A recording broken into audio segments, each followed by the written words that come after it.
O que está acontecendo em Cuba? Olá pessoal, vamos fazer um tour por essa situação, que está ocorrendo ali na ilha de Cuba, aqui na América Central, pessoal. Se alguém estiver aí antenado com os últimos acontecimentos, já deve ter visto que a ilha está borbulhando de protestos contra o regime do governo da ilha. Vamos entender aonde fica essa ilha no mapa, né, gente? Eu nem mostrei para vocês, na América Central, a ilha fica nessa localização, né? Realmente uma ilha bem minúscula, tá bom? Então, eu resolvi trazer uma matéria para vocês, pessoal, do jornal Folha de São Paulo, aí assinado pela repórter especial desse jornal, Silvia Colombo. Dessa forma, a gente faz esse panorama do que está ocorrendo por lá e manter aí ligadinho nas atualidades que envolvem não só a disciplina de geografia, né, pessoal, como diversas disciplinas aí, vamos dizer, as humanas, né? É um escopo bem mais abrangente do que somente a geografia. Essa matéria traz esse título porque Cuba explodiu nos maiores protestos em décadas na ilha, e a Silvia começa destacando, pessoal, um trecho de uma música que foi lançado em 16 de fevereiro. As palavras são parte de uma canção de um grupo de artistas, e aí apresenta aqui o nome deles, né? Não sei se eu vou pronunciar corretamente: Otoel Romero, December Bueno, El Zorbo e El Funk. Não sei se essas são as pronúncias corretas. Foi lançado esse ano, né, em 16 de fevereiro.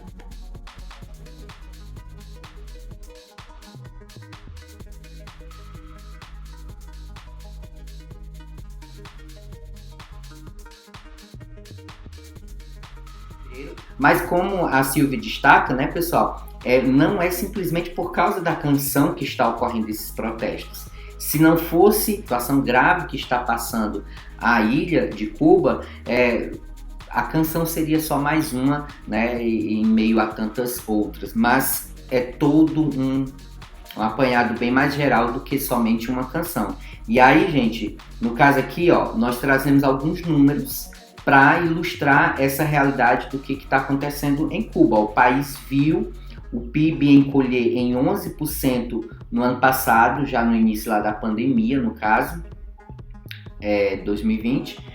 A ilha, ela importa mais de 70% do que consome. Ela não tem tanta autonomia na produção de produção alimentícia, na produção desses itens de consumo da ilha. Então, é cerca de 70% ou mais de 70%. E aí, o que tem ocorrido? Ela tem sofrido com a escassez de alimentos e remédios devido ao fechamento das fronteiras provocados pela pandemia de Covid. Então, essa questão do fechamento de fronteiras para um país que já vinha sofrendo com as restrições impostas pelos Estados Unidos, restrições, no caso, que são chamados embargos econômicos, né, devido não ser um regime apoiado pela democracia norte-americana, assim como diversos outros países também. Então, ela já vinha sofrendo essas restrições, então, com a pandemia, isso só se acentuou ainda mais, no caso, né? Aí, no caso, ela continua aqui, gente, posts em redes sociais que mostram longas filas para comprar os itens são comuns. Vocês devem lembrar que o socialismo ele é caracterizado pelo controle das empresas. A maioria das empresas são estatais, controladas pelo governo, então a produção ela é controlada por esse sistema central. Então não existe essa questão da lei, da oferta e da procura, o livre mercado. Então é bem diferenciado, é só para vocês recapitularem aí. A falta de comida é tão grande que o regime cubano impôs condições para permitir que camponeses matem vacas ou bois para o consumo próprio. Para você ver como o controle é intenso, né? Essa liberdade, essa ausência de liberdade, no caso, é bem extrema. Inclusive agora, diante dessa situação, o controle está até para donos de animais, né?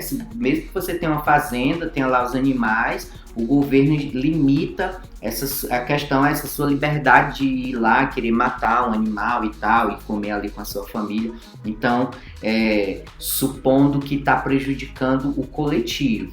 porque vai faltar para outras famílias, não sei o que, mesmo que seja seu.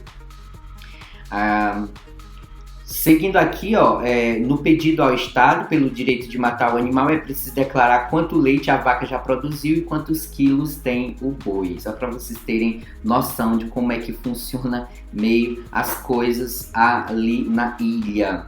Aí a gente já vai para a questão, né, das relações com o mundo, né, as relações também geopolíticas e econômicas. A falta de voos internacionais também interrompeu as remessas em dólares que os cubanos radicados no exterior, principalmente nos Estados Unidos, enviam para suas famílias. Essa é a relação de Cuba com os Estados Unidos, né? Ela dependia muito das remessas de dólares que esses cubanos radicados no exterior, no caso dos Estados Unidos, remetem para a ilha, mandando para os pais, para os parentes e tal. E isso era importante para a economia também da ilha.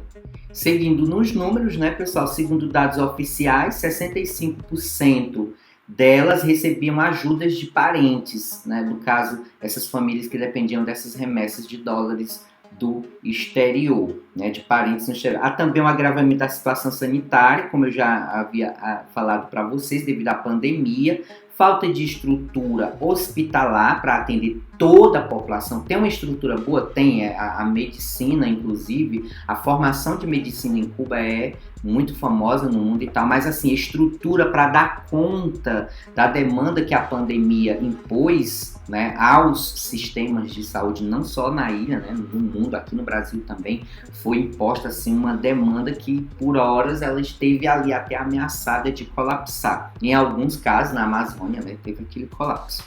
Ainda que Cuba tenha medicina de ponta, eu já destaquei, eles fabricam as próprias vacinas, mas o sistema não dá conta dessa demanda. As manifestações ocorreram um dia após o regime ter negado um pedido de dissidentes para que criasse um corredor humanitário. Gente, quando um país passa por uma situação assim de colapso, assim, de situação mesmo extrema, como é o caso que está passando Cuba, não é só Cuba que passa isso, né? Mas, por exemplo, a Venezuela também pode ser citado como exemplo. Então, o mundo se organiza através das ONGs, de representações assim a nível internacional, e elas enviam suprimentos, alimentos e tal, questão medicamentos também, básicos para a sobrevivência da população. E é criado esse sistema que é chamado corredor humanitário. Então, diante de uma situação catastrófica, você recorre a esse tipo de sistema. No caso, Cuba negou, né, impediu, não aceitou que fosse possibilitado à população qualquer tipo de ajuda, de socorro, de auxílio, alegando que eles já estão recebendo ajuda, alegando que já existe um programa ali sendo conduzido para amenizar essa situação. E aí a gente não sabe até onde isso é verdade, porque aí vem um outro problema, que é a questão da imprensa, né, gente? A imprensa, ela é controlada, ela é limitada nas suas liberdades. No dia em que aconteceram as manifestações em massas, os casos de Covid e de mortes também viram aí os números aumentar para 6.923 casos, né? Além de 48 mortes em 24 horas. Lembrando, né, gente, que não dá para comparar a escala aí com o Brasil, a quantidade de população, né? Porque vocês devem estar achando um pouco. Nossa, mas o Brasil, nossos casos aí na casa dos milhares, né? Também o número de mortes é na casa dos milhares. Lembrar que lá é uma ilha, né, gente? População reduzida e tal, não podemos fazer esse tipo de paralelo, ok? A ilha vive há anos um apagão informativo. Aí você entra na questão da liberdade de imprensa. A liberdade de imprensa, ela é importante para o estabelecimento de democracia. Liberdade de imprensa não convive com ditaduras, não convive com sistemas de restrições como vive Cuba, como vive a China, Vietnã, o Laos, né? São exemplos de países que mantêm sistemas socialistas, que restringem as liberdades individuais. Então, imprensa livre não dá certo, não combina. São são regimes que mantêm o controle da informação, já que a informação ela é um potencial para desencadear um movimento como esse, como está ocorrendo aqui na ilha de Cuba, né? Esses protestos contra esse regime exatamente por maquiar os números, né? Suspeita-se que esses números, inclusive da Covid, são maquiados, provavelmente esses números sejam até maiores, né? A questão das vantagens de se viver num sistema socialista muito provavelmente são superdimensionados, e a questão das desvantagens são ali mitigadas, escondidas, né, colocadas ali de lado.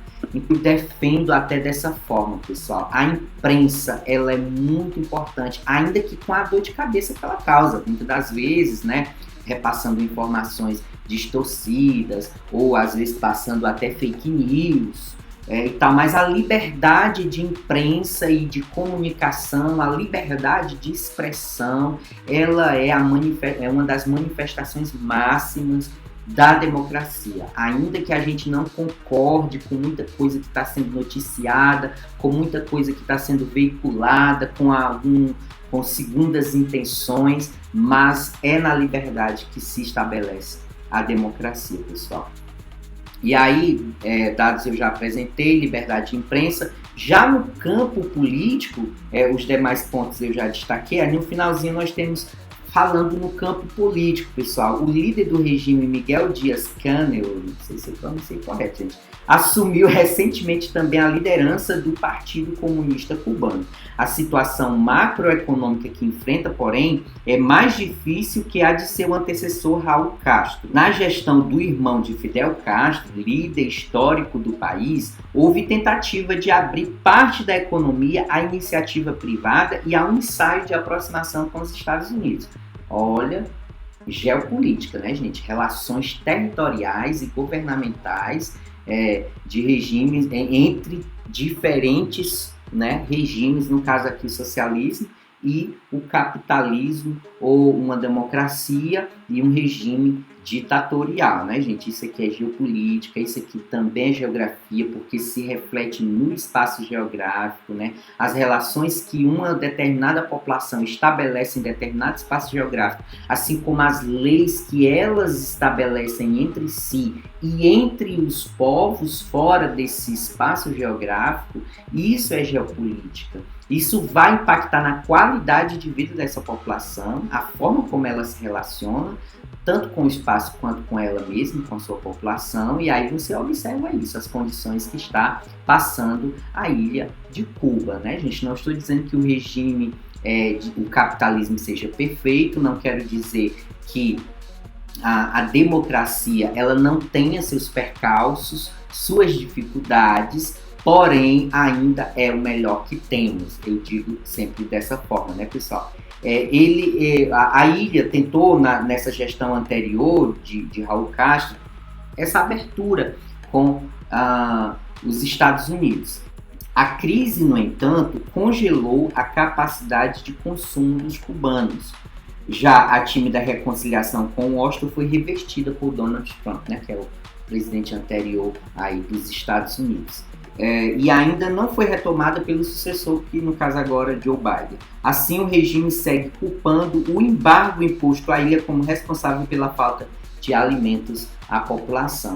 Então, gente, basicamente é isso, né? Claro que a gente poderia se aprofundar muito mais, a gente poderia trazer muito mais elementos para esse debate, mas eu quis trazer esse panorama apenas a partir dessa matéria aí da Silvia Colombo, do jornal Folha de São Paulo, ok? Dúvidas, perguntas, vocês podem colocar aí nos comentários, se vocês concordam ou não com alguma das minhas opiniões, com esse regime, o que vocês acham desse regime, se a visão do professor está distorcida, se não é bem assim como fala, se a visão também dessa matéria, né, dos dados que trouxeram essa matéria, se vocês também não concordam, se há algum...